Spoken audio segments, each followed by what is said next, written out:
Vamos a continuar con esta jornada sobre convivencia escolar. Y hoy pues tenemos una mesa redonda donde están todas las partes que tienen que ver en esa convivencia escolar dentro de nuestros centros, están implicadas.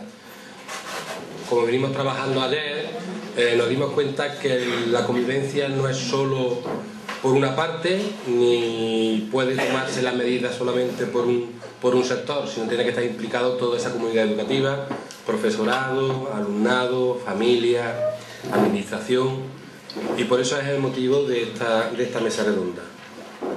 Sin más, voy a presentaros a los componentes de la mesa. A mi izquierda, Carolina Alonso, que es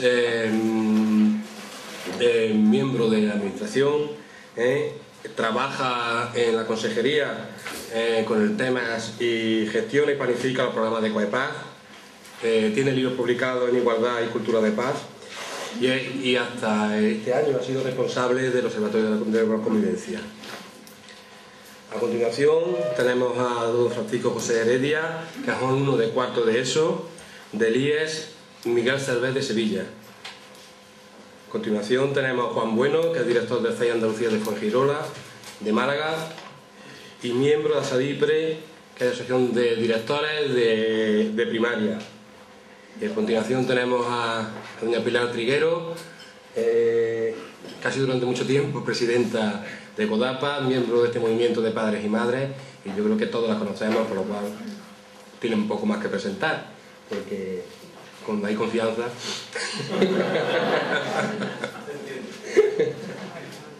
Bien, pues si os parece empezamos. Tiene la palabra Carolina. Para mí es una gratísima sorpresa ver a este número de padres y madres que generosamente brindáis parte de vuestro tiempo pues para la comunidad y para que la educación avance. Y siempre me producirá admiración y felicitaros por eso. Agradecer también a la CODAPA la invitación. Creo también un acierto en la constitución de la mesa.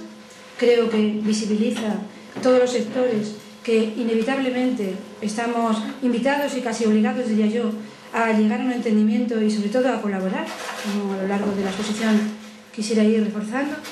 Y por tanto, bueno, un placer estar aquí. De alguna manera, un primer elemento diciendo que tampoco somos elementos estancos los que estamos en la mesa. Normalmente, la misma persona es madre o es padre, la misma persona ha sido hijo o hija y por tanto ha sido alumna. Y yo al menos me siento partícipe de todos los sectores. Ahora estoy en la administración, cualquier persona en su recorrido puede ser de la administración, no es nada excepcional, es algo, en un momento dado haces un trabajo.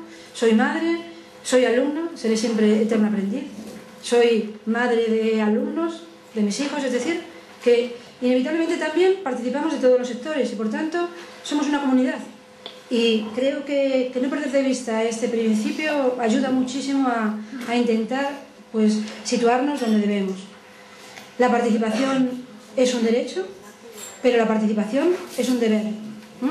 Así lo recoge actualmente la normativa en los ROC que acaban de ser publicados y que están dando lugar a un desarrollo normativo de última jornada, digamos. Así se establece. Es un deber. Todos y todas sabemos que este deber, este derecho, pues es un gran avance social y a la vez también algo a conseguir. No porque esté legislado se consigue ya la participación. No todas las familias participan de la misma manera. No todo el profesorado está abierto a la participación de igual forma.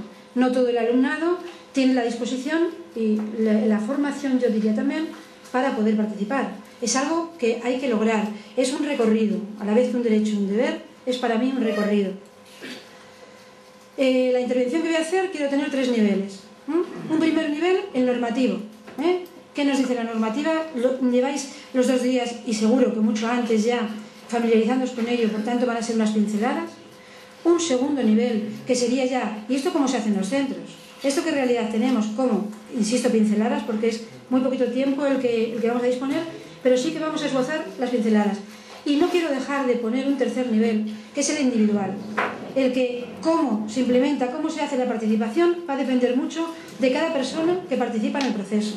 Y cómo las características y las habilidades sociales o de otros tipos de cada persona va a favorecer o va a dificultar esa participación.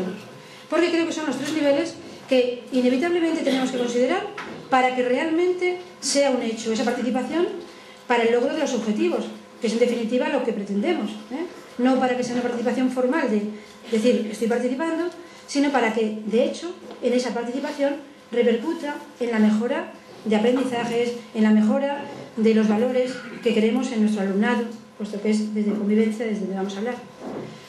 En el marco normativo, es decir, en qué panorama tenemos desde la administración, pues ya os digo, pinceladas que luego en la puesta en común podéis preguntar de lo que os interese saber algo más, ¿no?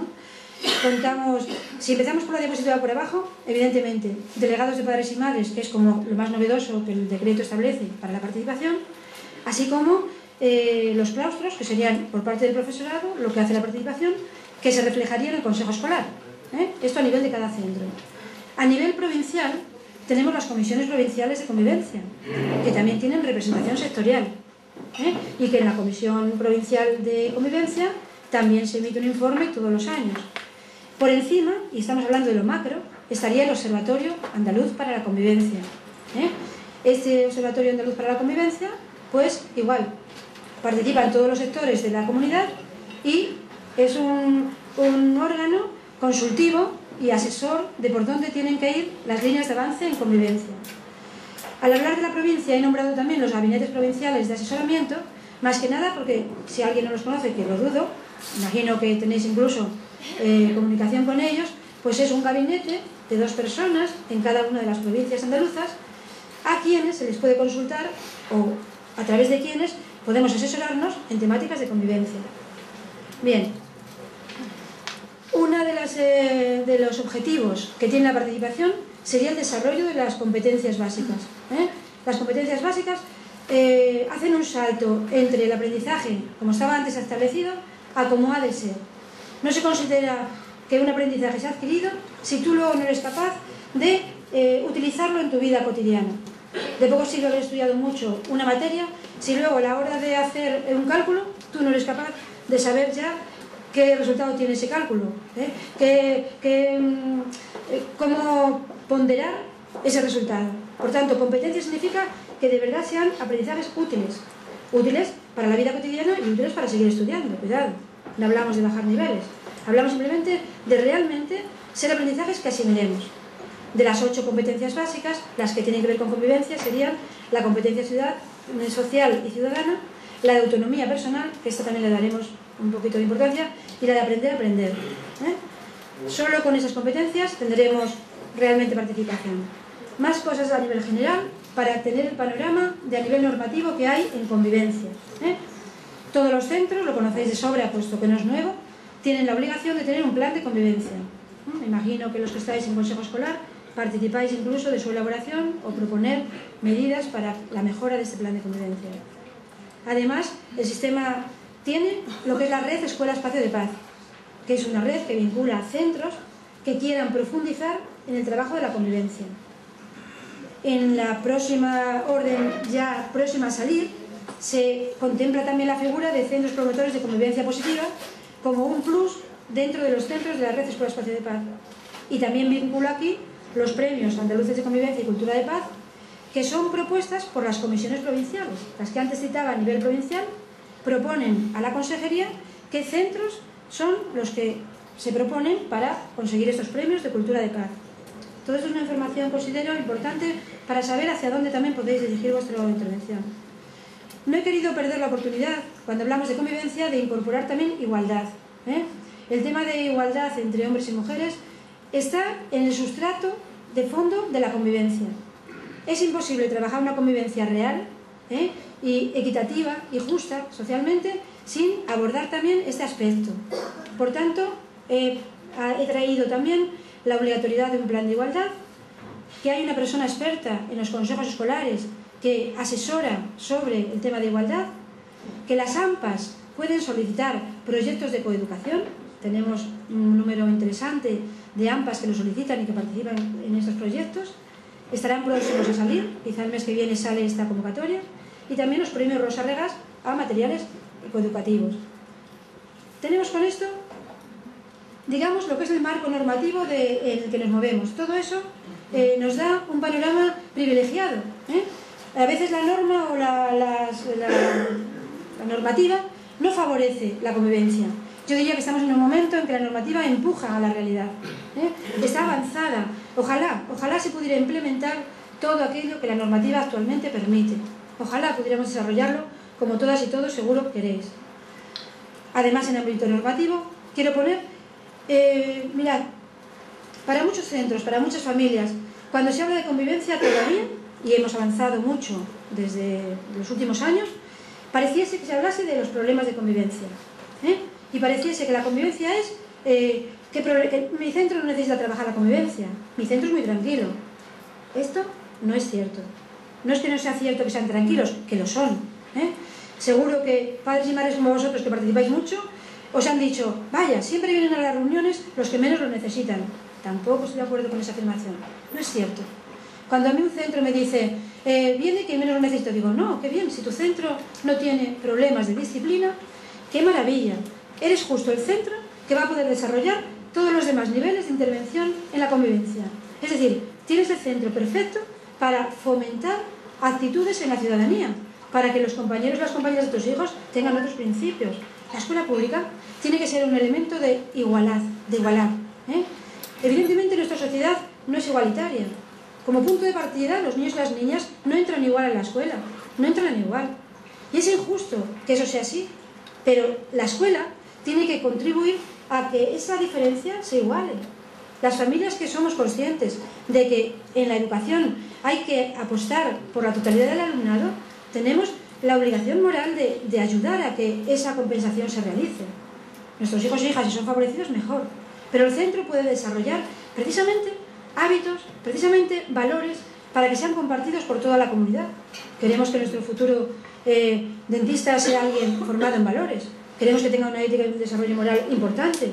Queremos que el frutero o la frutera también lo sea. Queremos que los compañeros y compañeras de nuestros hijos compartan unos principios válidos de ciudadanía y sociales. Por tanto, insisto, hay varios niveles para trabajar la convivencia. He puesto en rojo los que tradicionalmente se unían a la convivencia. Prevenir, que fue ya un logro, y actuar entre los conflictos. Pero, evidentemente, hay más. Promover la convivencia para mí sería el objetivo principal del plan de convivencia. ¿Qué entendemos con promover la convivencia?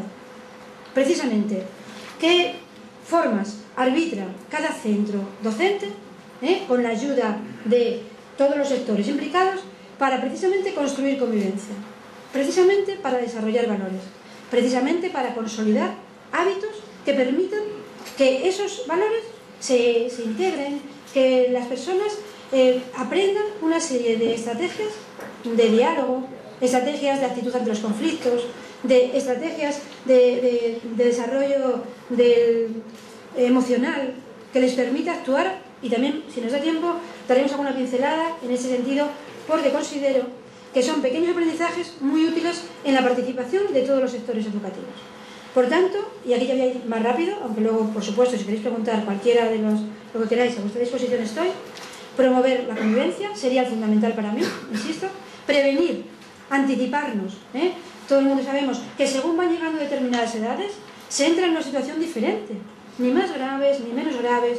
Si nosotros anticipamos riesgos, si hemos primero construido convivencia, si segundo nos anticipamos a los riesgos, pues ahora ya evidentemente es inevitable que haya conflictos, pero tendremos muchos menos conflictos y además sabremos cómo intervenir ante ellos de una manera que supere el conflicto creciendo como personas. No es tan importante tener o no tener conflictos, que son inevitables. En cuanto hay dos intereses, dos personas, puede haber un conflicto. A veces incluso con nosotros mismos, ¿no? Entramos en conflicto, contigo misma. Por tanto, el conflicto es bueno. Solo del conflicto se entra en duda y por tanto cuando nos cuestionamos, avanzamos. En los centros no es malo que haya una duda, no es malo que haya una incertidumbre en un momento dado.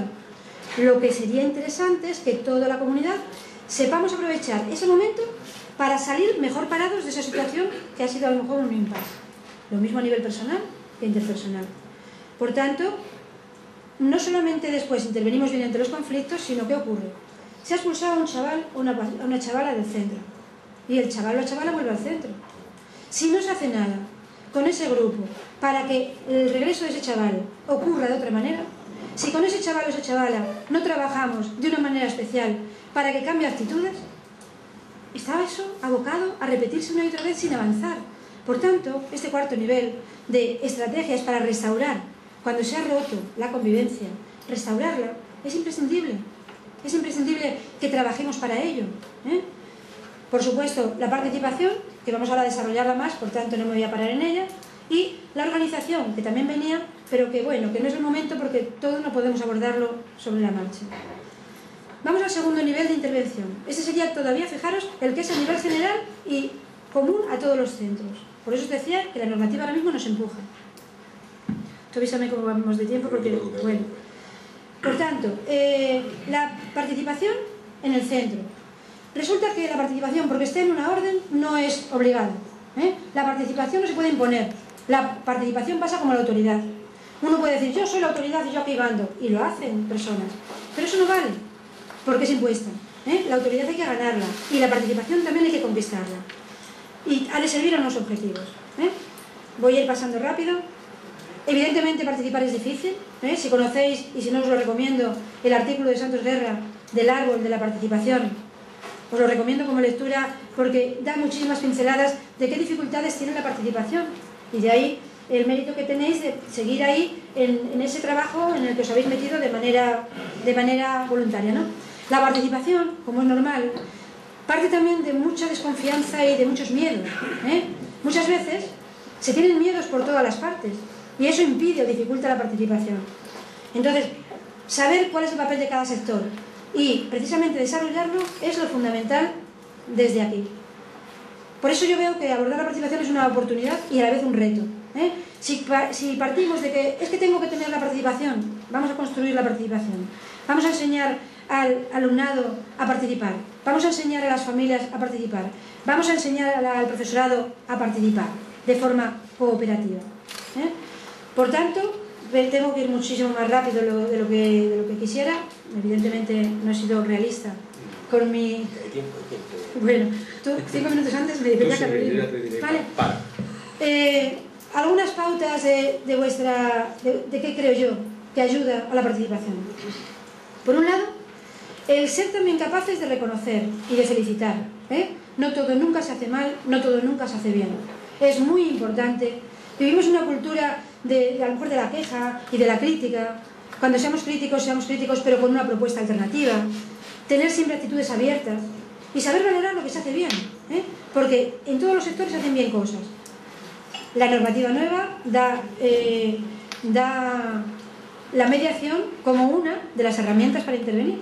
En eso también tenemos que formarnos, ¿eh? Porque no es tanto el intervenir en mediación en un caso puntual como la cultura que desarrolla la mediación. También es importante que vuestra participación sea para cuestionar y criticar, ¿eh? Por supuesto. Una actitud siempre crítica, una actitud siempre constructiva. Y solo cuestionando realidades que no funcionan, avanzan las cosas. Ahora sí, ese cuestionar, esa crítica hay que hacer asertivo a la hora de hacerlo. Porque si yo lo hago de una manera, ahora también, si nos da tiempo lo vemos, de una manera que no procede, me encuentro con un muro. Tengo que aprender a cómo hacer esa intervención para que sea escuchado y tenga posibilidades de continuidad, que es el objetivo. Por eso, el último objetivo, el que nunca en la participación podemos y debemos perder de vista con qué objetivo estamos allí. Porque eso nos va a dar mucha pista para saber cómo actuar. Mirad, normalmente en la intervención hay unos objetivos, estamos participando, hay unos objetivos. Y queremos también tener unas relaciones cordiales con el centro. Con esas dos variables tenemos 4 posibilidades, me voy a ir solamente al azul porque no me da tiempo a ver más. Pero la azul sería la única que nos permitiría realmente crecer juntos. Es decir, cuando ningún sector olvida su objetivo, pero a la vez también no olvida una relación cordial. Porque solo con ambos objetivos podemos avanzar. La de la izquierda sería impositiva. Si es una AMPA la que se impone, genera muy mala historia dentro del claustro, no llega a nada bueno, porque hay un enfrentamiento. Si es el centro el que se impone al AMPA, tampoco hay nada bueno, porque tampoco hay participación, porque está impidiendo su participación, que sería la primera, la impositiva. Si me voy a lo contrario, a esta de acá, la más cercana aquí de abajo, la sumisa, es decir, tampoco se trata de a todos sí, a todos sí, a todos sí, porque entonces tampoco estoy logrando el objetivo a lo mejor que yo quisiera tener. Por tanto, esa actitud puede ser en un momento buena, puntual, pero no como continuidad. La de la esquina, la inexistente, sería la peor. Resulta que estoy allí, pero estoy en una presencia formal. Ni consigo objetivo, ni tampoco tengo unas relaciones fantásticas. Sería la pasota. La pasota o bien la poco presente. La que en educación se llama pasividad. No nos llevaría a nada, no avanzaríamos. El diálogo es la herramienta fundamental. A participar se aprende. Una última pincelada también quería deciros. Muchos de los conflictos que son visibles tienen por debajo muchísimo más que no se ve y que a veces es lo que impide el entendimiento. Quería también, son 4 pinceladas, pero me parecían fundamentales porque creía que os daba pistas de cómo intervenir luego en los centros. La parte visible es a veces muy alarmante, pero no es lo más importante. Muchas veces el conflicto viene mucho más abajo y no se ve de dónde viene, pero es lo que me está impidiendo llegar al entendimiento. Mirad, en lo visible están las posturas. Uno dice sí, el otro dice que no, que sí, que no. En la postura es imposible prácticamente entenderse. Tenemos que bajar a los intereses de cada uno de los sectores. ¿Qué es el interés que le mueve a cada sector? Para llegar a la necesidad. ¿Qué necesidad real hay? Cuanto más abajo, es más profundo el abordaje del conflicto. Bien, en esto no voy a entrar, porque son actitudes para corresponsabilizarse en el conflicto y ya lo veremos. Pero sí que quisiera dejar ya 2 cositas claras por mi parte. Que solo lo que se vive tiene capacidad para transformar las actitudes, lo que creemos, lo que pensamos que es bueno. Solo lo que hemos vivido tiene la fuerza de decir, por eso tengo yo que ir, si yo he visto ya que se puede hacer de esta manera. Y por tanto, solo esas actitudes vividas son las que permiten cambiar la cultura, hacia una cultura de paz más participativa, más de la ciudadanía que queremos crear. De la desconfianza a veces que hay que ir a la confianza, de una crítica destructiva a la constructiva. Puedo criticar, pero siempre construyendo, siempre para mejorar. Si no tengo alternativa, me inhibo de criticar a lo mejor. Ir a la competencia, del heterocontrol al autocontrol. Esto también merecería mínimamente un poquito, que es, mirad, un pájaro, tenemos clarísimo que ¿cuándo acaba la tarea de un pájaro de criar a su cría? Cuando vuela solo. Pues tenemos que hacer lo mismo. La familia y los centros educativos tenemos que hacer lo mismo. El único objetivo es que sean autónomos, que interioricen todo, que interioricen los valores, que interioricen los aprendizajes, que interioricen lo que está bien y lo que está mal. No podemos tener un vigilante detrás de cada niño, de cada niña, de cada persona. Eso es autonomía, eso es autocontrol. Por tanto, el objetivo de la educación es esa autonomía a todos los niveles. Y por supuesto, de la postura individual a la cooperativa. Cuanto más sinergias, cuanto más energías juntemos la administración, la familia, el centro, el alumnado, cuanto más trabajemos hombro con hombro, es cuando podemos realmente decir que estamos participando en construir una cultura de paz. Muchísimas gracias y a vuestra disposición, por supuesto.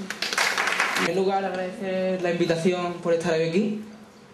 Os voy a empezar hablando sobre el Consejo Escolar. El Consejo Escolar está compuesto por 4 sectores.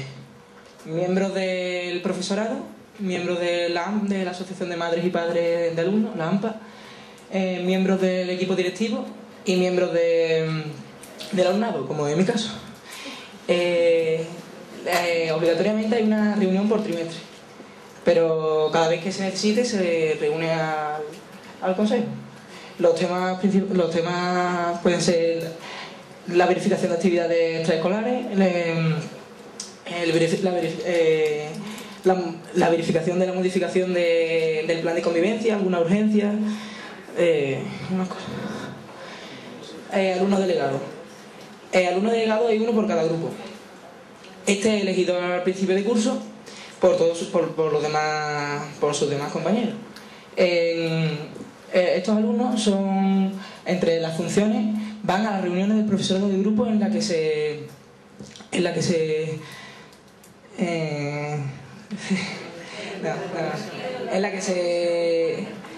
transmite información sobre la trayectoria del grupo o algún caso en particular.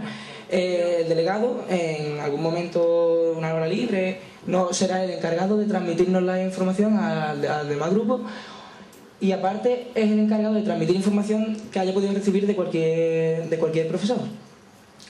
Igual que hay un alumno delegado, hay un delegado de padres. Este se elige en la primera reunión del curso, en la que se reúnen todos los padres del grupo y el respectivo tutor. Este hará de intermediario con algún profesor cuando haya un conflicto o cualquier tema. El delegado de padres siempre irá en representación de todo el grupo. Bueno, ahora voy a hablar. En el IES Miguel Servet, en mi centro, está en marcha el programa de alumnado ayudante. Este programa está dirigido a primero, segundo y tercero de la ESO.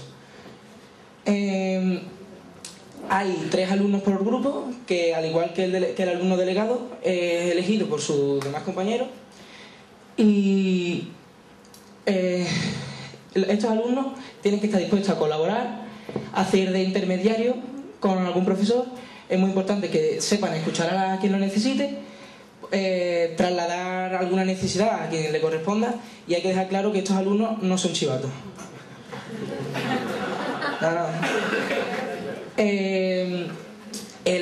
Estos alumnos son preparados en un curso al principio de un curso fuera del centro de 2 o 3 días, al principio del curso, donde gozan de la convivencia y se les prepara.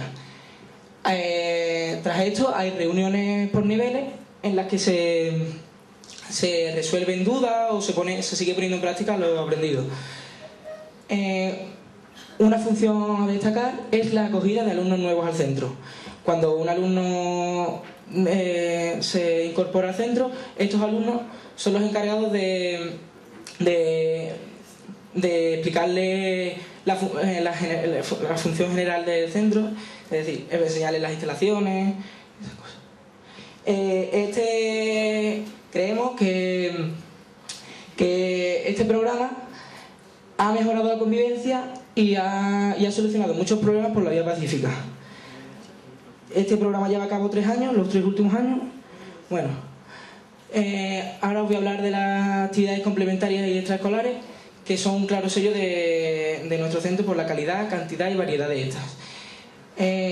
Algunos ejemplos, por ejemplo, las jornadas deportivas intercentros, en las que se hacen partidos de baloncesto, de fútbol contra otros centros. Las jornadas de fomento de la lectura, en lo que los cursos, en los que todos los grupos de cada curso se reúnen y cada grupo hace una lectura de una novela, recitan una poesía. La semana cultural, que es un periodo de 3 o 4 días en los que todos los departamentos del instituto proponen actividades para que los alumnos participen en ellas. En mi caso, en cuarto de la ESO, fuimos a una depuradora de agua por parte de la asignatura de Física y Química. Haremos un tramo del Camino de Santiago por parte de Religión, y el más esperado por todos los alumnos, el viaje de fin de curso a París. Estas actividades, todos los alumnos creemos que nos motivan y rompen con la rutina. Y bueno, muchas gracias.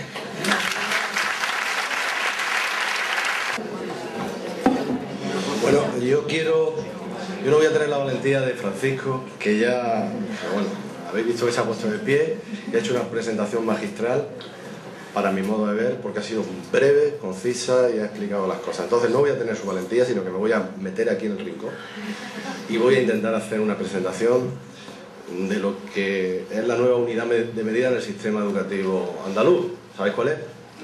El centro educativo. Eso lo dice nuestro consejero, y esta va a ser un poco la dimensión en la que nos vamos a mover. Los centros educativos son el núcleo, por así decirlo, de cambio, de transformación, de mejora. Entonces vamos a ver desde la aproximación de las direcciones escolares y desde la aproximación de una organización escolar inteligente en lo emocional también. Vamos a hacer una aproximación a esta nueva unidad de medida, por así decirlo, una nueva unidad de transformación, que ya sabíamos que el centro educativo era importante, pero ahora se nos está dando el marchamo, por así decirlo, de cambio. Yo sé que, como yo aprendo siempre de los errores, el error de Paco, de Baena, no es un error, es un error creativo, porque yo tengo aquí dos delegados de padres que son de Baena. Entonces me gustaría mencionarlo, están ahí entre nosotros y han sido un puntal importante en algunas de la escuela de vida que hacemos o tratamos de hacer en los centros educativos. Yo he pertenecido y pertenezco a la Asociación de Directores y Directoras Andaluces de Infantil y Primaria, SADIPRE, y he sido secretario general hasta hace unos días. Está nuestro presidente aquí y hay una representación nutrida de asociados. Estamos muy preocupados con el tema de la organización escolar para hacerla mucho más útil a los objetivos que todos tenemos, que son, no os quepa la menor duda, el rendimiento educativo de vuestro hijo, la mejora de esos rendimientos en todos los sentidos. Y para que haya un mejor rendimiento no tenemos más remedio que establecer unos cauces adecuados de convivencia. Tengo algo preparado, pero seguramente no salga nada de lo que tengo preparado, porque normalmente suele pasar. Pero da igual. Vamos a intentar ver lo siguiente. Nosotros, por así decirlo, nos fundamentamos, os lo dije. Bien. Nos fundamentamos básicamente en las organizaciones escolares, por lo menos así lo queremos vernos desde nuestro modo de ver, en tres pilares básicos. Primero, que el colegio no es un simulacro de vida, sino que es la vida. Por tanto, tenemos que dar proyectos siempre de vida real. Me ha llamado la atención mucho lo de Carolina y he tomado nota, y dice que solo lo que se vive permite cambiar cultura. En eso coincidimos plenamente y por eso vamos cerrando círculos, si os dais cuenta. Ayer también se hablaba de diversidad, también tenemos algo que decir de eso y el respeto. El colegio es la vida real, efectivamente, y nosotros tenemos casos de vida real sin los cuales la participación y la convivencia no podría ser necesaria, o sea, no podría ser eficaz. Cuando tenemos que solicitar algo en el centro, el alumnado tiene que solicitarlo realmente, tiene que ir allí y pedir un espacio, pedir un sitio para utilizarlo y de algún modo poder ensayar cualquier tipo de baile o cualquier tipo de actuación.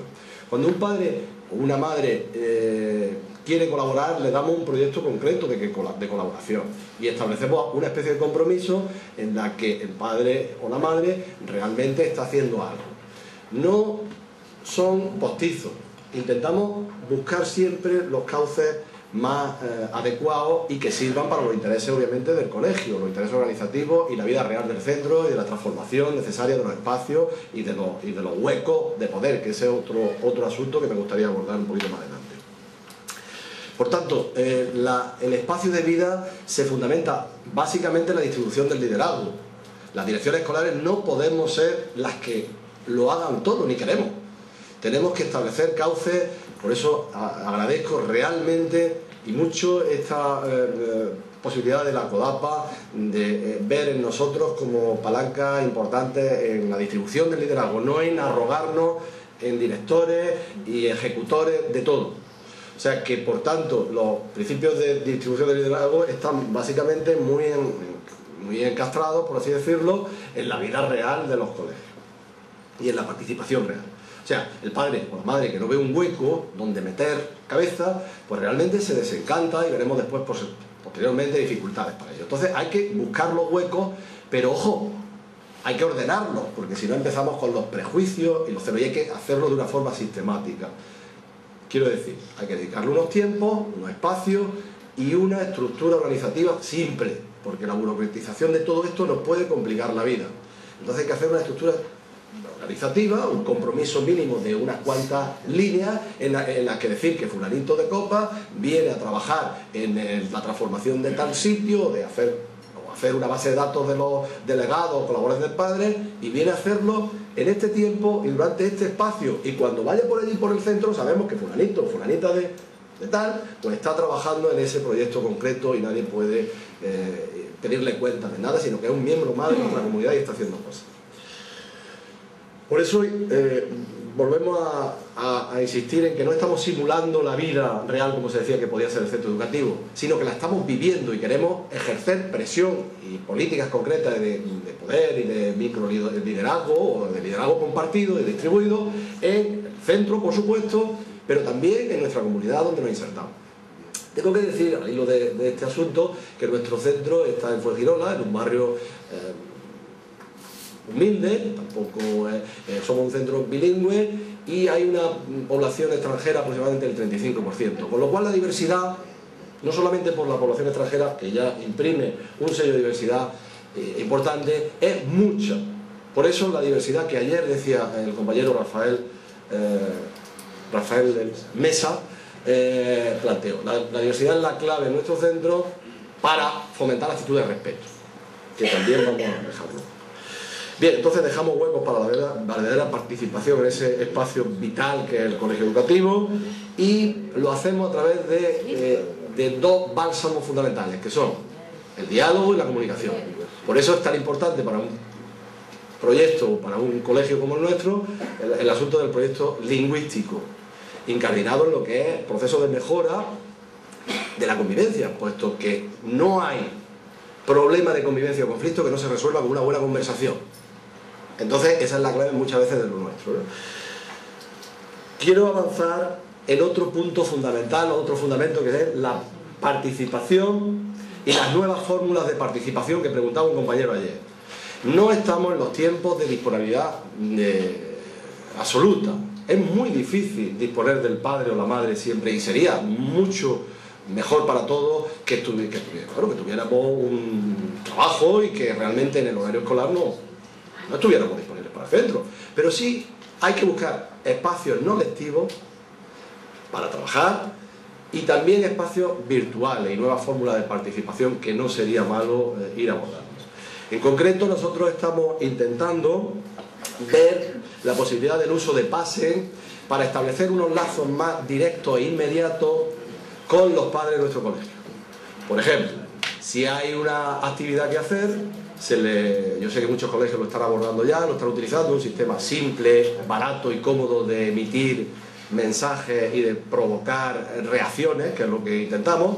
Si hay un problema o no hay un problema, hay una actividad que desarrollar en un aula o en todo el centro, se le puede mandar un mensaje de unos 100 y pico caracteres, pero si nos quedamos cortos y no tenemos esa capacidad de síntesis, podemos aludir al blog del colegio o a la página tal en la que hay una serie de información sobre este asunto, con lo cual creemos y tenemos mucha esperanza de que este tipo de nuevos espacios virtuales también nos sirvan para mejorar la participación real. Esto se puede ahondar muchísimo en el tema.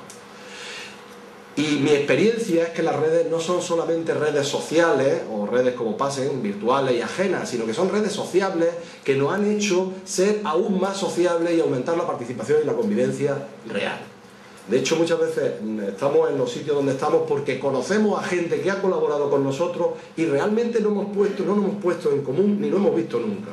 Yo he hecho un proyecto yo no, el centro, pero hemos dirigido un proyecto últimamente que después tendré el gusto de mostraros, en la que ha habido otro compañero director en un colegio de Almería, el que ha colaborado con nosotros a través de las redes no presenciales, y las emociones han corrido por ahí también y la información también. Por eso, cuando ayer se hizo una pregunta, ¿cuáles eran las nuevas fórmulas de participación y de convivencia?, no olvidemos que el buen uso de este tipo de servicios, pasen, redes, blog, Facebook. Noté con sorpresa, después de un proyecto que también teníamos de vida del 30 aniversario de nuestro centro, como alumnos de nuestro colegio habían montado un grupo de Facebook en el que estaban ávidos de información, de recuerdos, de memoria y de inteligencia completa, de conocimiento de todo ese colegio. Eso crea un prestigio y crea otros lazos nuevos. No lo habíamos creado nosotros, había nacido como un hongo en una circunstancia de ese tipo. Por eso, vuelvo a insistir, yo creo que es bastante importante no desdeñar este tipo de redes, puesto que la disponibilidad no es siempre posible. Ahora, la presencia es básica. Hay que verse, y hay que verse en determinados momentos, y hay que tener el hueco y el sitio donde verlo.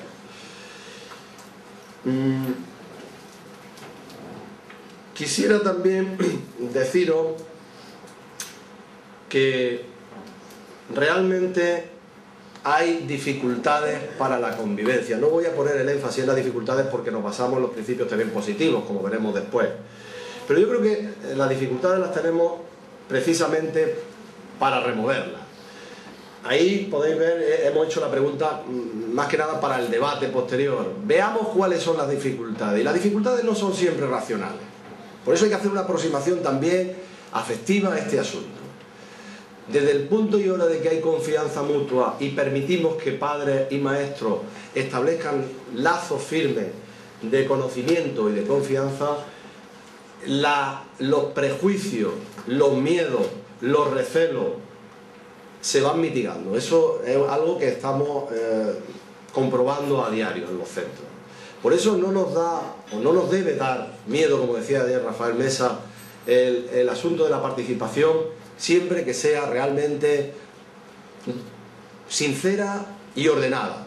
Sincera en el sentido de que no vayamos con intereses particulares o intereses espurios, sino que vayamos con el interés general del mejor en nuestro centro. Y ordenada porque no se puede ir alegremente a un centro en cualquier momento, porque luego vienen los problemas de muchos tipos, como hemos tenido ocasión de ver recientemente en casos de aquí en Sevilla y en otros sitios, que hay una participación o hay una entrada desordenada al centro y tenemos dificultades. Entonces yo creo mucho en la participación, pero eficaz y de una forma organizada, sin ningún tipo de problema y sin ningún tipo de prejuicio. Hay que hacerlo, pero hay que hacerlo de forma organizada y con todos los parabienes de las direcciones, de los consejos escolares y de los por supuesto, los profesores. Perdón, de los tutores. Otra participación en ese sentido ordenada no es que vayamos todos ordenadamente por allí y tal, sino ordenada quiere decir que esté registrada de algún modo, que sepamos quién va a colaborar y de qué manera. No sé si en eso yo creo que podíamos coincidir y de todas formas si disentimos podemos verlo después, dentro del respeto mutuo. También dentro de los compromisos por una tarea. Pero yo voy un poco más en el tema de la dificultad, de los prejuicios, la dificultad de formación que tenemos padres y profesores para trabajar en grupo y para creer que el conflicto o generar los conflictos, como decía Carolina, es realmente algo extraño que rompe ineludiblemente ese lazo que queremos construir. A veces cuando hay un problemilla se rompe ya por cualquier dime o direte o falta de confianza o falta de comunicación. Eso a veces sucede y yo creo que algo, o creemos que algo que habría que ir eliminando de algún modo, ¿no? A través de una formación en trabajo grupal, en trabajo de equipo, mostrar actitud de habilidades sociales mucho más avezadas a la hora de establecer conflictos y no creer que llevarte la contraria es simplemente no permitirte participación, al revés, sencillamente es provocarte para que tú des lo mejor de ti mismo, o sea que eso tampoco sería ninguna dificultad, tal y como realmente se contempla y yo lo contemplo, lo contemplamos. Otro asunto que me gustaría terminar, o ir terminando de algún modo, es el principio fundamental, uno de los principios fundamentales en los que personalmente nos basamos y se basa el trabajo organizativo en nuestro centro, es los principios de la revolución positiva. Esto es un librito, yo lo descubrí a través de un librito de Eduardo de Bono, es un gurú, por así decirlo, de la creatividad y demás. Entonces este hombre viene a decir que hay una serie de principios básicos y efectivos que nos pueden resultar útiles a la hora de organizarnos en la vida. Y son, el centro y uno mismo trata de regirse por ello. El principio de efectividad, el cual está realmente abandonado en los países latinos, suele abandonarse bastante, incluso en las escuelas. No somos realmente efectivos, no somos eficaces, no buscamos un proyecto claro y vamos a por él, intentamos poner todos los medios a nuestro alcance para conseguirlo. A veces nos quedamos en lo periférico. Entonces ese es un principio que tendríamos que abordar continuamente, buscar una utilidad y una efectividad práctica. Otros son los aspectos constructivos. Esto se ha abordado mucho aquí. Ya está bien del lamento, de la queja, del otro tiene la culpa. ¿Qué puedes aportar tú? Construye, cámbiate el pensamiento, ponte otro tipo de actitud ante las cosas y aporta algo constructivo a este proyecto conjunto. Otro principio básico de la revolución positiva, podríamos llamarlo así o que la llaman así, es el respeto. Obviamente, si no nos basamos en el respeto mutuo, en la diversidad y el respeto a la opinión ajena, vamos a tener muchas dificultades en integrar a la persona que no comparta nuestras mismas opiniones y al revés. Nosotros vamos a tener dificultades en encajar en su modo de ver las cosas. Por tanto, es otro de los principios básicos de esto. La autosuperación, ¿qué quiere decir? Hombre, si no creyéramos los maestros, los directores y los padres en la mejora personal, ¿qué estamos haciendo aquí? Por tanto, el tema de la autosuperación es fundamental. Estamos aquí para mejorarnos y mejorar a los demás. Por tanto, vuelvo a insistir, el principio básico, o creemos en este asunto como fundamental para cambiar cosas. Y por último, hablamos de contribución. no es solamente qué puedo sacar yo de esto.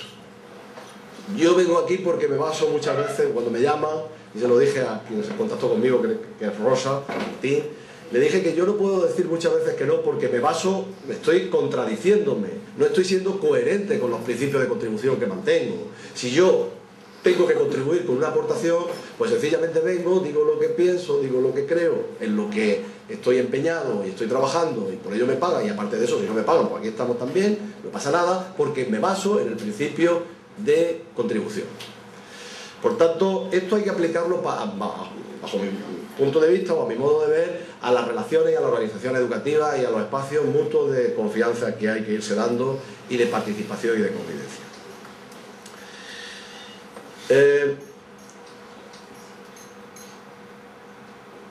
Por último, yo quería deciros que nuestro centro se basa fundamentalmente en un par de principios, aparte de la afectividad, que es un poco la obsesión, pero eso es la obsesión particular de los directores que queremos que las cosas se lleven a término, y muchas veces cuando oímos cuestiones como que hay que hacer tantas reuniones y tantas subcomisiones, se nos ponen los pelos como escarpias, porque realmente la burocracia está cercenando la vida de los centros, y eso hay que ser muy claro y muy duro, como dijo el compañero Juan Carlos ayer por aquí, con el asunto de la burocracia. Hay que eliminar cuestiones que no nos sirvan y hay que decir, bueno, estamos reunidos aquí, vamos a establecer. Luego los compromisos educativos a veces lo hemos hecho sobre un folio, un niño que había un problema y hemos hecho un compromiso sobre la marcha y no teníamos 15 folios para el compromiso, ni 3, ni 2, ni 1. Sobre un folio que después le hemos puesto un encabezamiento y después le hemos dado todos los sellos, todas las firmas que ha hecho falta. Y eso lo hemos ido haciendo sin ningún tipo de orden y sin ningún tipo de cuestiones. Los delegados de padres salieron a tranca y barranca sin saber realmente cuándo iban a salir ni siquiera el borrador. Y bueno, se quedó bastante perfilado, no sabíamos, incluso en la reunión de primer día de curso, le dimos ya una nota general, que es lo que siempre hacemos en el colegio, con las funciones de los delegados y el sistema de elección.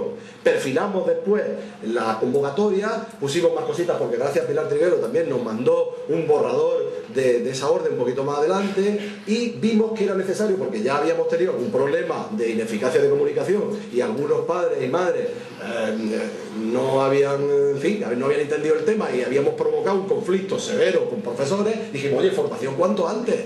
Hicimos una primera reunión formativa a la que asistió Pilar y repartimos los libritos de la CODAPA y quedaron las cosas muy zanjadas. Creo que, bueno, muy zanjadas, bastante más claras.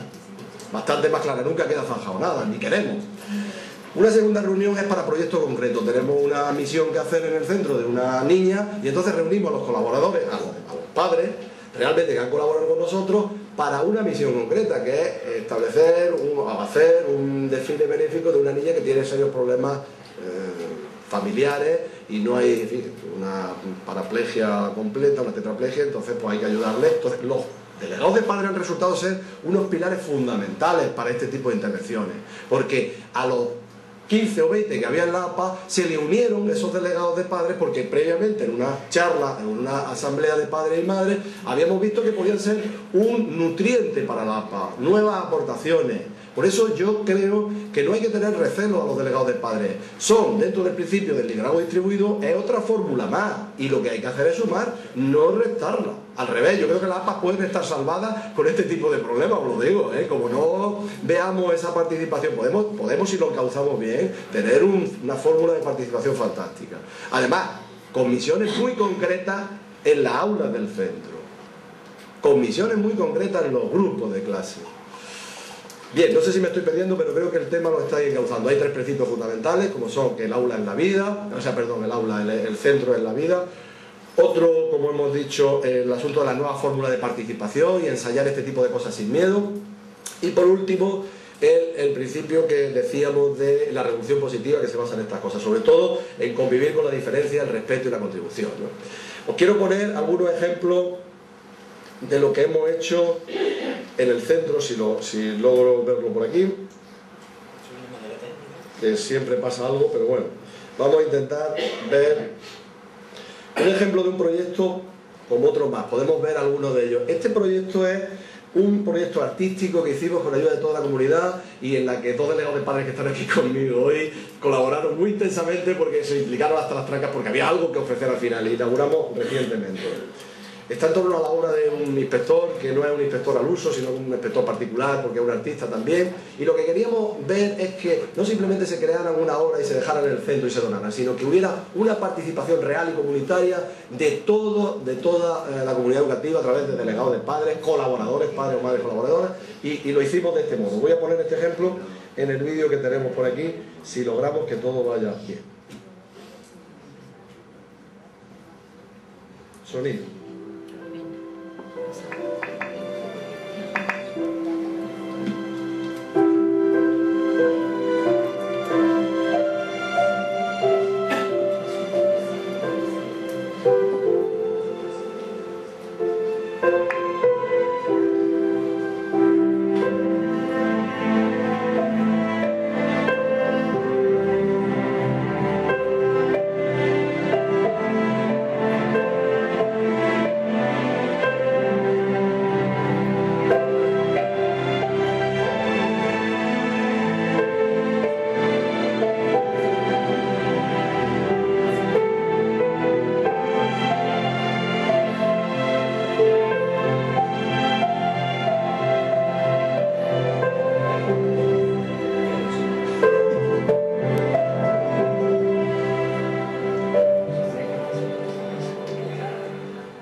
Pues nada, muchas gracias y eso.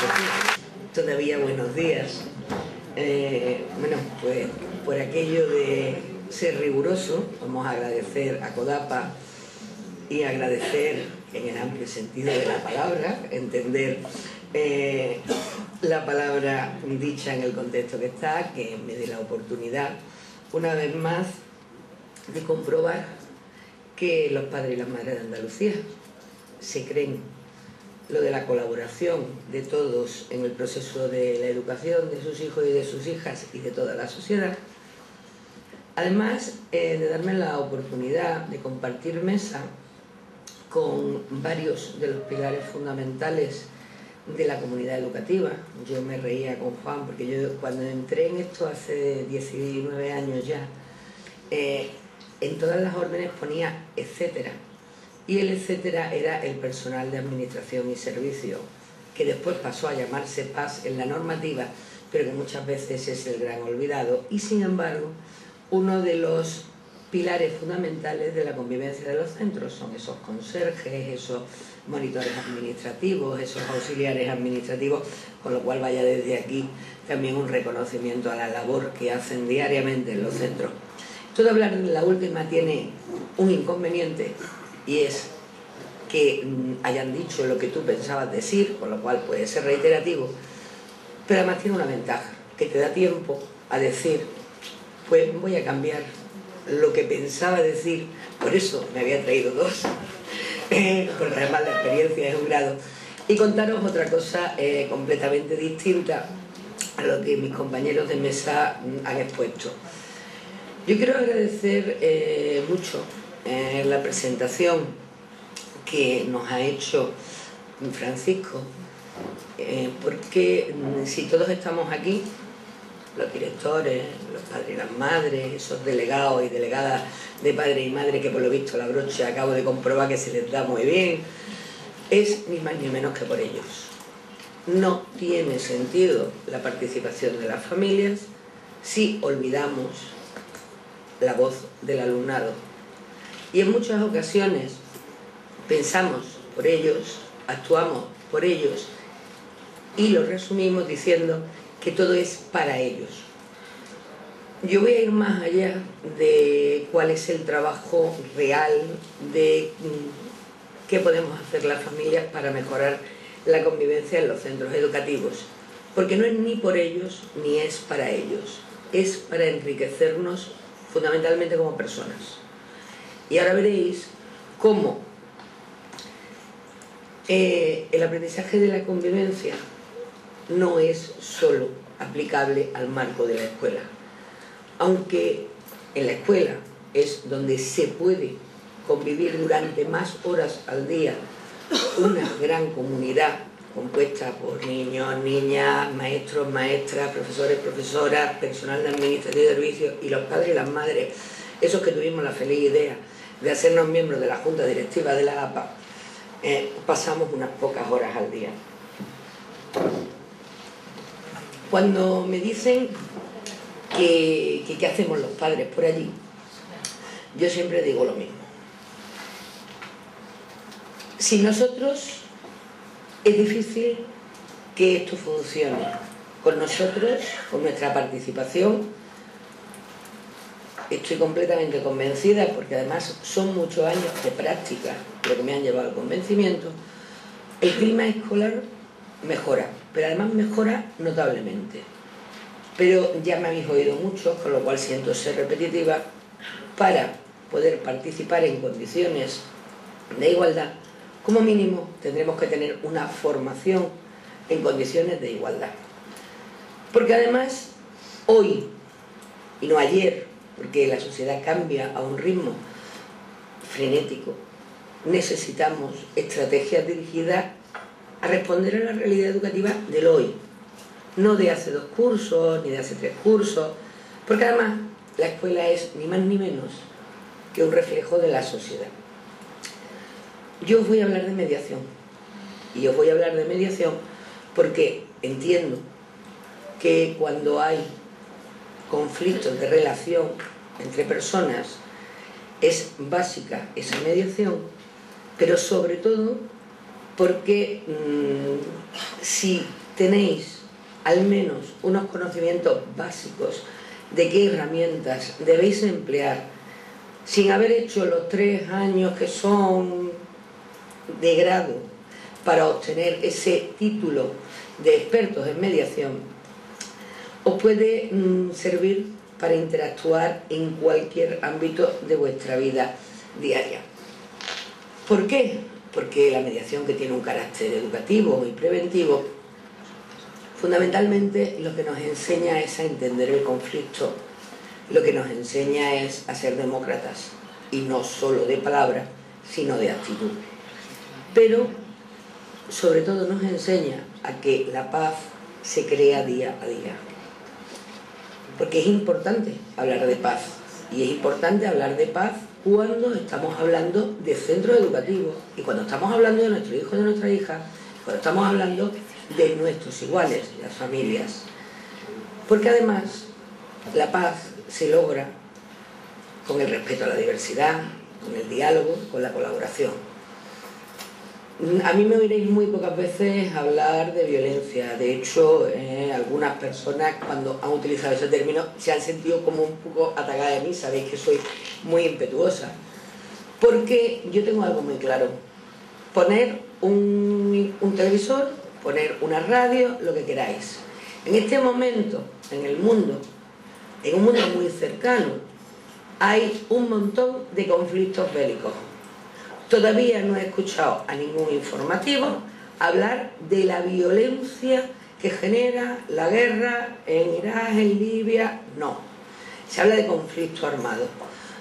Si no se pone el término, cuando estamos hablando de muertes de seres humanos, ¿por qué ponérselo como apellido a la escuela?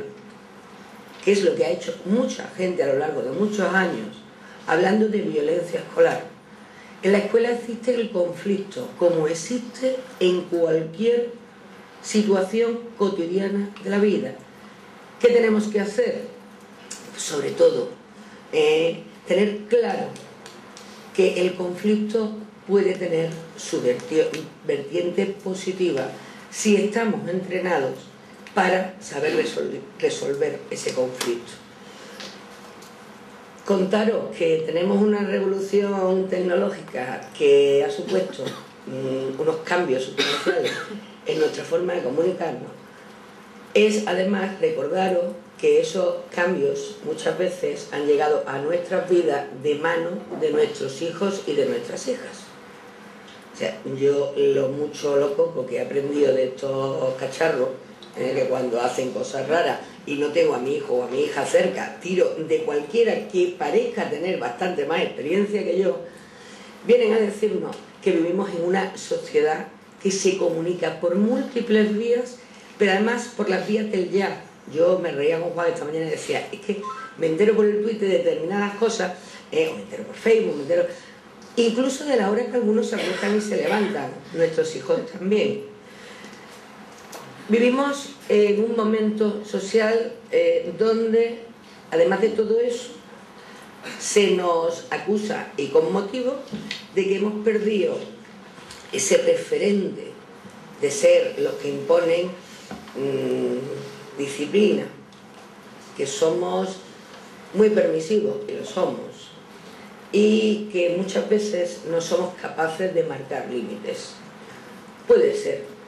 Probablemente los padres que pasemos de los 45 años vengamos de unos modelos familiares donde la palabra del padre iba a misa y la de la madre era la que no se escuchaba cuando no estaba el padre, pero que lo que uno decía o lo que la otra decía se cumplía a rajatabla si no querías tener consecuencias.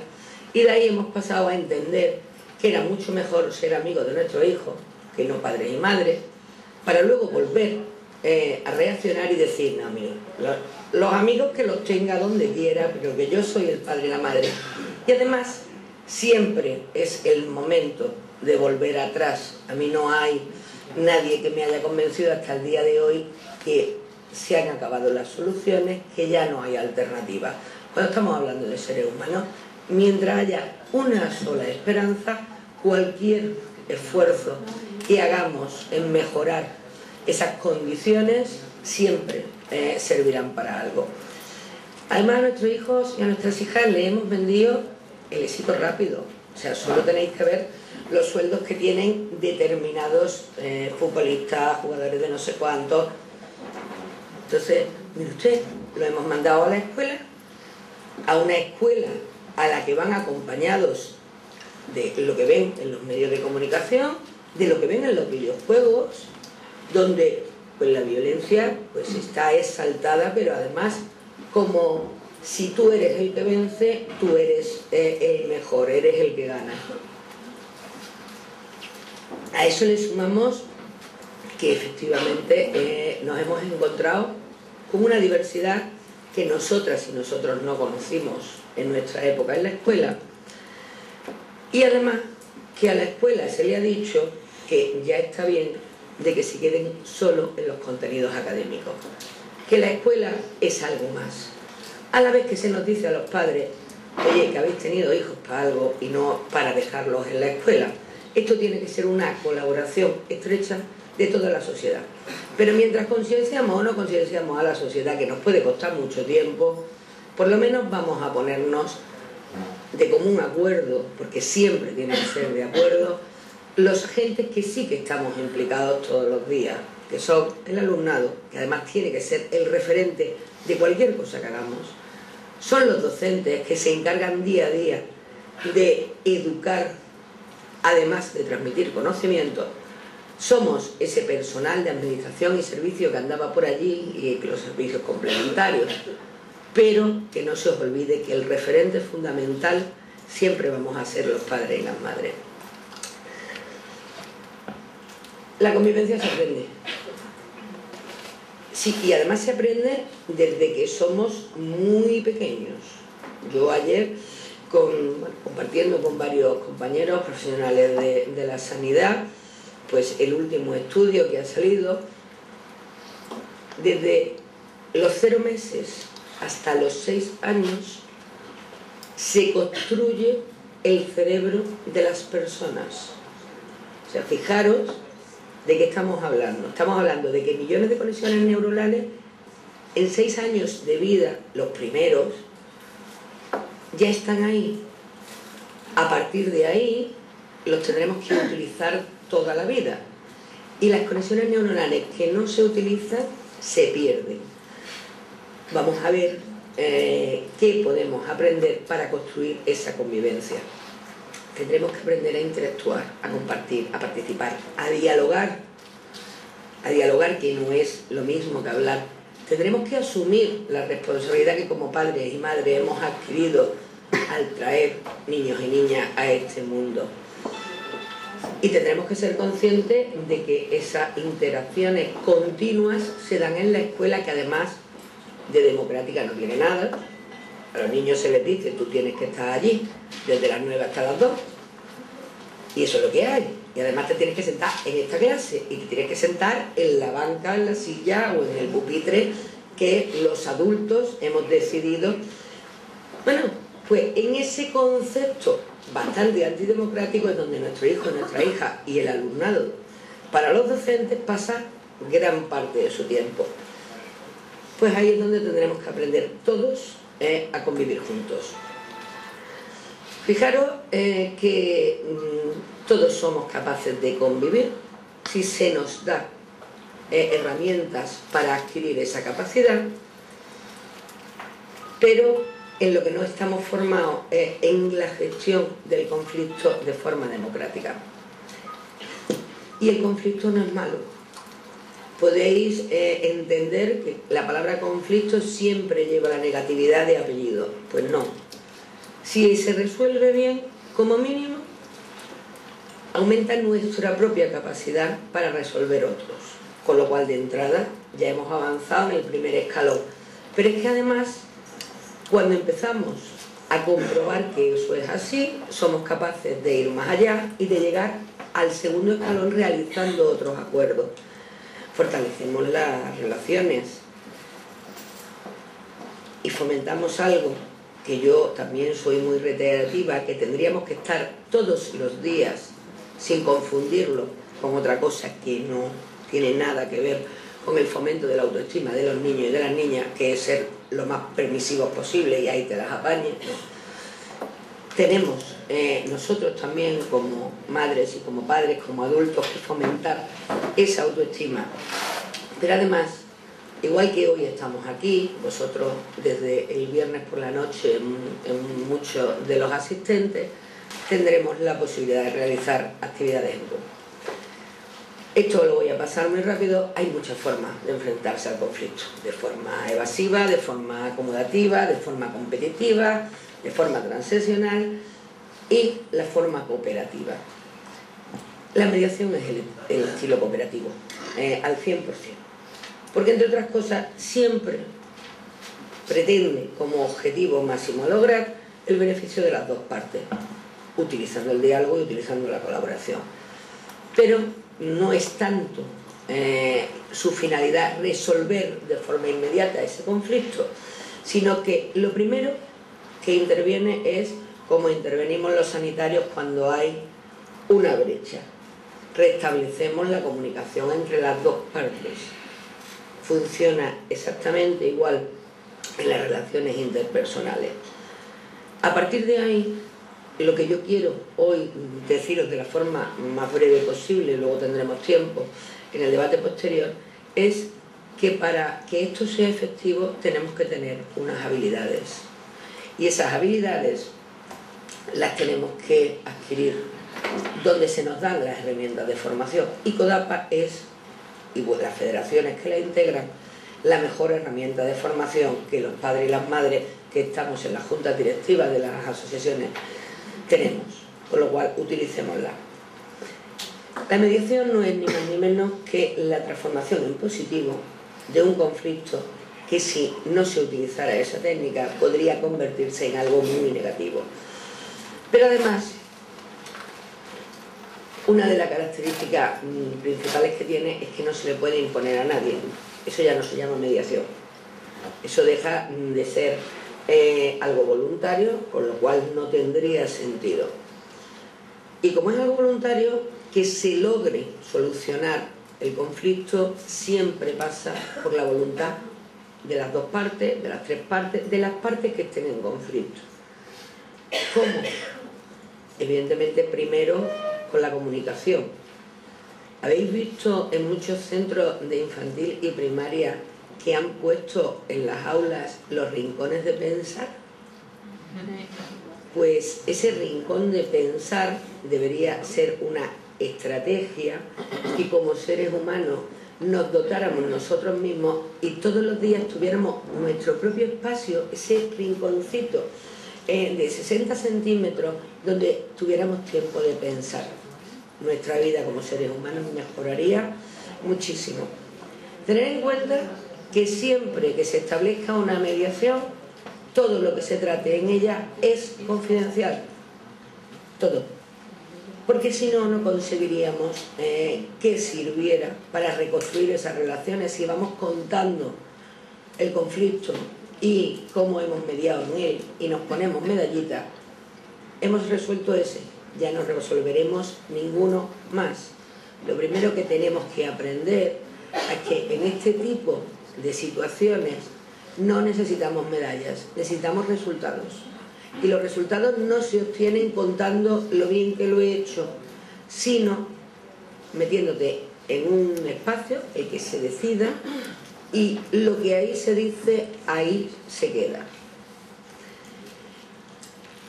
Yo tengo claro que aquí no surgen conflictos solo entre el alumnado, sino que pueden surgir entre cualquiera de los miembros. Ahí lo tenéis. Todos los miembros de la comunidad educativa somos sujetos susceptibles de entrar en conflicto. Y no todos esos conflictos se pueden tratar con la mediación. Yo tengo también una visión muy clara de que cuando estamos hablando de una agresión, ahí no hay mediación posible. Ahí habrá otras herramientas que utilizar, pero desde luego no la de intentar mediar. ¿Quién puede ser mediador? Todos y todas los que estamos aquí. más todos y todas los que tengan voluntad de aprender herramientas de mediación. Pero para eso, y por eso ya os decía que viendo sobre la marcha un poco pues, de qué estábamos hablando cada uno, decidí que pues por lo menos vamos a ver cuáles son los principios básicos en los que las familias tenemos que ser formadas en mediación. Veis cómo estas cosas y yo no nos llevamos bien. Porque además, ¿quién puede solicitarla? Cualquiera.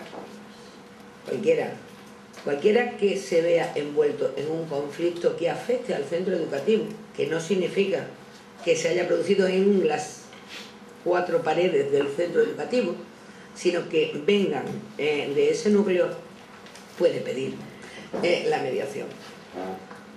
Lo primero que tendremos que tener muy claro es que para utilizar la mediación tiene que haber un servicio de mediación, que no en todos los centros lo hay, que en muchos centros lo hay y no se han enterado que lo tienen, simplemente porque como tienen un exceso de burocracia, están haciendo las cosas que esos papeles triplicados les dicen que se llaman de otra manera, pero que ellos las llevan haciendo y les dan buen resultado. Aquí da igual como lo llamemos. Al final lo único que nos interesa es obtener el resultado de la mejora de la convivencia.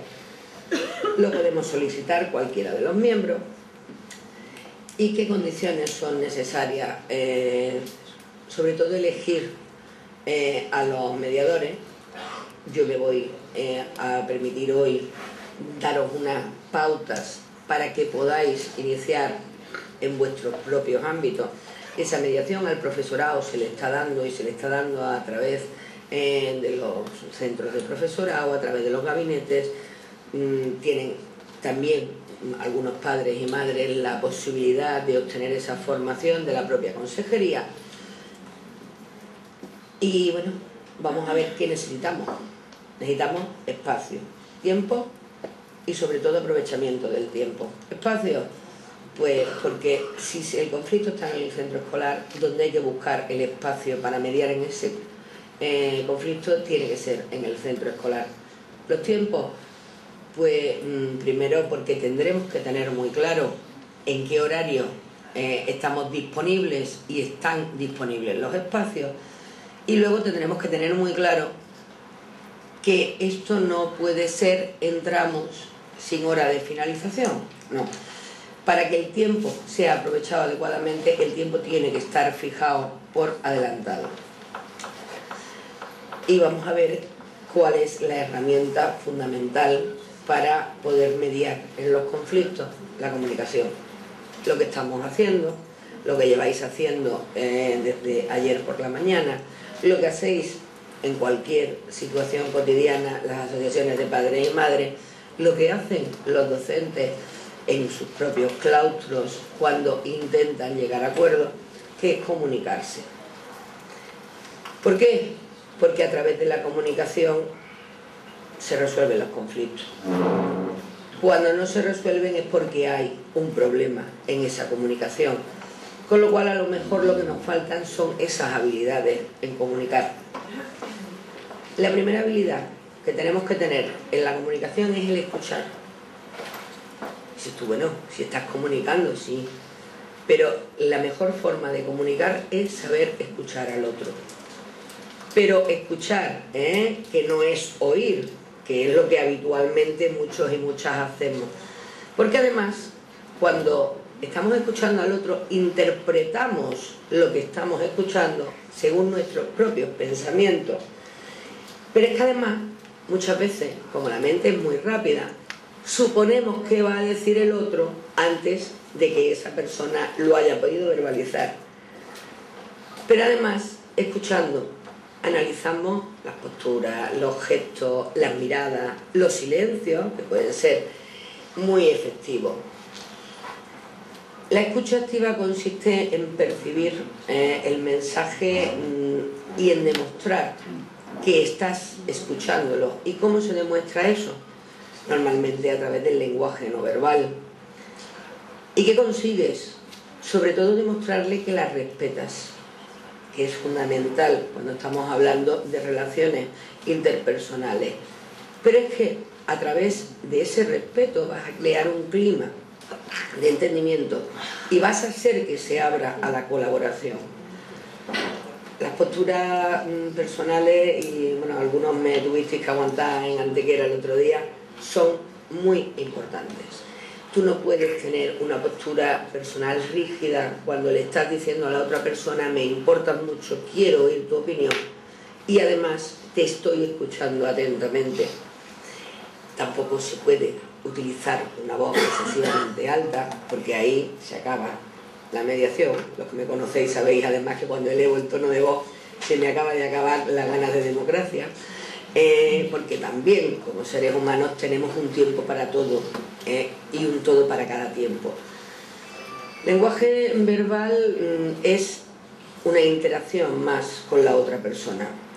Aquí tenéis las herramientas. Esto se va a quedar a disposición de CODAPA y a disposición de todos vosotros, porque me matarían mis compañeros que han sido muy rápidos en el tiempo si yo ahora me pongo a explicaros cada una de las características. Pero sí hay una a la que no me puedo resistir, que es la empatía. La empatía no es ni más ni menos que saber ponerse en el lugar del otro. Le podremos dar todas las definiciones que haya en todos los diccionarios del mundo, pero si no sabemos ponernos en el lugar del otro, nos habremos aprendido la definición, nunca habremos practicado la empatía.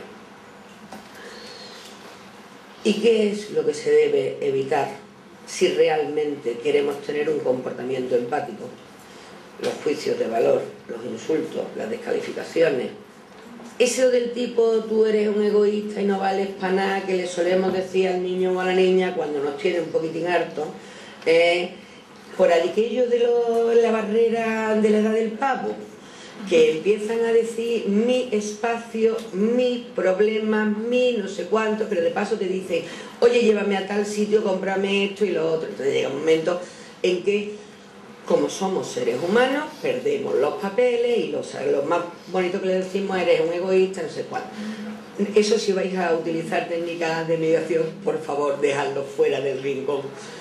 Las generalizaciones son odiosas y las comparaciones, haciendo caso de los refranes, aún más. Tenemos que aprender a hablar en primera persona, que son los mensajes en yo. ¿Por qué? Porque contienen información mucha más de la que estamos expresando con palabras sobre cómo me afecta la situación, qué sentimientos me está produciendo, por qué me afecta de esa situación y qué estoy necesitando para que empecemos a negociar.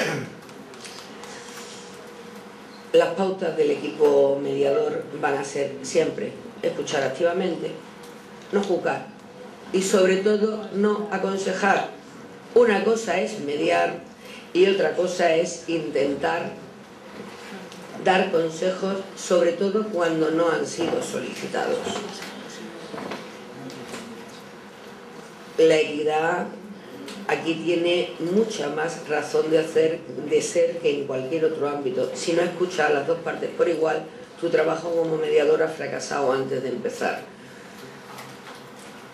Tenemos que ser comprensivos con las personas, pero muy estrictos con los problemas. A mí me puede caer fantásticamente Carolina, me puede caer mucho peor don Francisco, pero sobre todo, si tengo un problema con ellos, tendré que dejar al margen que el uno me cae mejor o peor y la otra me cae mejor o peor.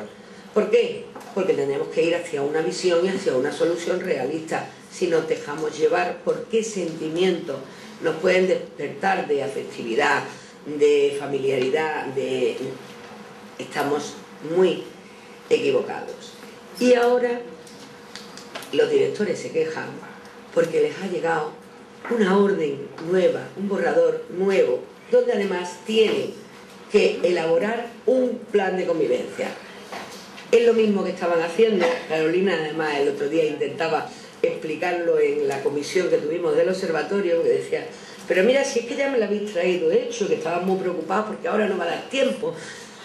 Sí, el plan de convivencia, hay muchos centros que se lo han creído, que lo han desarrollado, que lo que viene ahora a poner la orden sobre la mesa es un poco la ordenación y la estructuración del mismo, pero que aprovechando que el Pisuerga pasa por Valladolid, pues vamos a ver si acaso no estuviera, qué es lo que nosotros podemos aportar desde nuestra visión.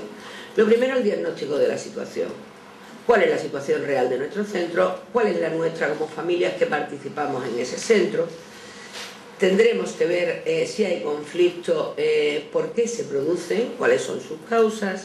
Tendremos que estar con completo conocimiento de qué actuaciones se están llevando para la mejora de ese conflicto, cuáles son los factores de riesgo, cuál es la documentación, esos documentos que se ven algunas veces en el consejo escolar cuando ya te has sentado, porque no te lo mandan por adelantado, hay otras veces que no, hay otras veces que te lo mandan con un mes y pico, ¿verdad, Paquito? Pero, milagro, cuando estamos hablando de temas de convivencia sí que te lo suelen mandar con tiempo para evitar que haya problemas. Vamos a verlos, pero vamos a verlos y a leerlos con atención.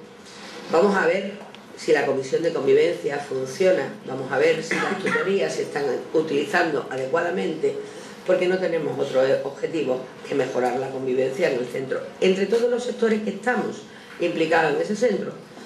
Si los hay, disminuir la intensidad de los conflictos, porque además los conflictos, como todo, tienen sus momentos.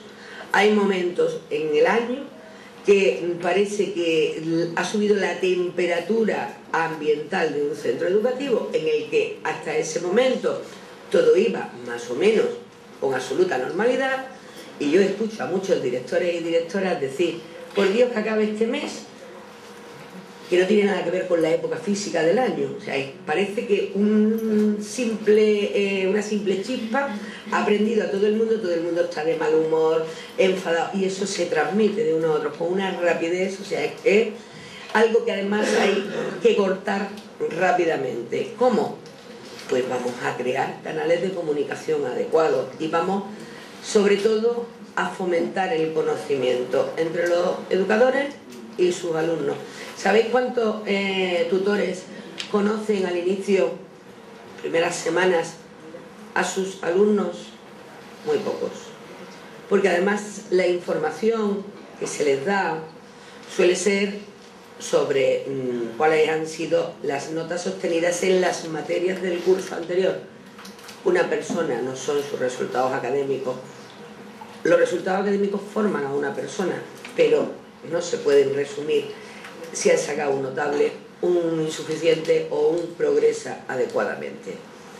Aquí tenéis los objetivos específicos que intentamos lograr con la mediación, y lo que es importante es plantear objetivos para toda la comunidad, porque sin la implicación de todos y todas en el diseño y en el desarrollo de ese plan de mediación que yo os propongo que sugiráis ahora a vuestros centros, aquí tenéis todos los contenidos de los cursos, sin la colaboración de todos va a ser muy, muy difícil. Os voy a dejar dentro del apartado para saber más, es ni más ni menos que una bibliografía, donde tenéis evidentemente a CODAPA y nuestra propia guía para la participación de los padres y las madres, que resume todo lo que llevamos trabajado estos años, pero además da una visión muy clara de qué normativa nos afecta en cada momento. Tenéis libros de José Antonio Guiraburu, que fue el antecesor de Carolina en la coordinación de la red Escuela Espacio de Paz. Tenéis, bueno, pues de Boqué, tenéis muchos autores que han trabajado mucho la cultura de la paz y que nos pueden servir fundamentalmente de apoyo. ¿Y de apoyo para qué? Para que se cumpla lo que es una realidad, y es que las familias somos imprescindibles en los centros educativos y que la convivencia también es cosa nuestra. Muchas gracias por vuestra participación.